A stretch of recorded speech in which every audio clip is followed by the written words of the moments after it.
Hi, I'm David Allen Moore. You're about to watch a clip from my full-length course available exclusively at discoverdouble-bass.com.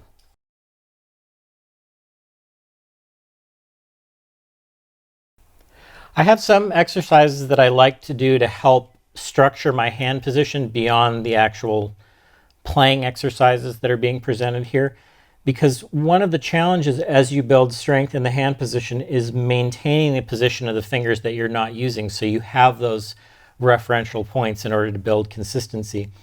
So one exercise that I like is we can pick any pitch. I'm just going to pick G to start with, and I'm going to put my thumb down, and as that note's down, I'm having the other fingers hover over their respective pitches in a chromatic hand shape.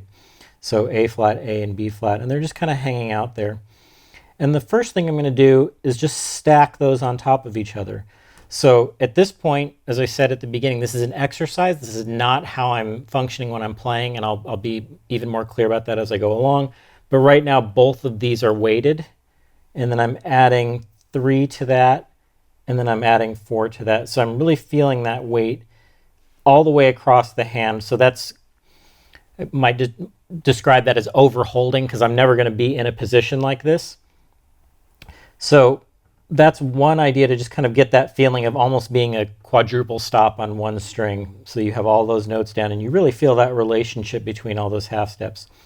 Maybe a more directly related to playing or more practical way of doing it is I'm going to put this is really tricky to see, so no matter how many cameras we have on this, it's going to need the description because it's kind of hard to tell what's going on. So right now I have all my fingers down, but the only finger that's actually weighted is the thumb. So the other fingers are just hanging out on the string. I'm going to shift my weight to the first finger, so you might be able to see that. And now all the other fingers are still unweighted, shifting to second finger, shifting to third finger, and keeping these, especially the fingers behind, down. That's one big distinction for me between maybe some older school ways of playing versus what I'm advocating here, is that, in low positions or high positions, frequently, if I'm playing on fourth finger, my hand will look like this, but the lower fingers are always unweighted. I'm not using them as an assist to hold the string down.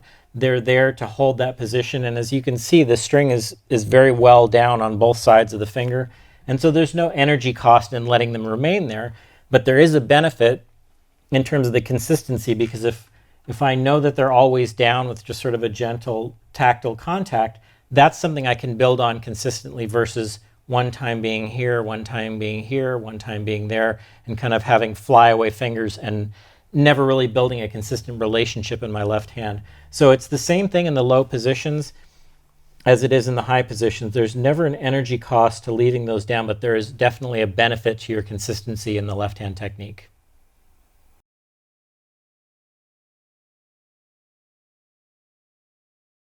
If you've enjoyed this video, we go into much broader and deeper topics in the full-length course available exclusively at discoverdouble-bass.com.